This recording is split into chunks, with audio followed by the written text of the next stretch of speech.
This is a 2007 Hyundai Santa Fe 3.3 liter V6. I had codes P0016, camshaft crankshaft correlation issue on bank 1. So I replaced a bunch of sensors, but that didn't help.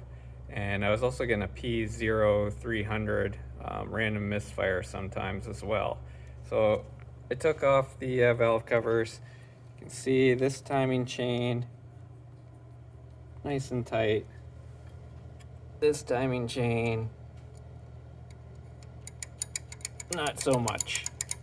So I'm pretty sure it's probably stretched out now because of a bad tensioner, and we'll replace it and see if that fixes it.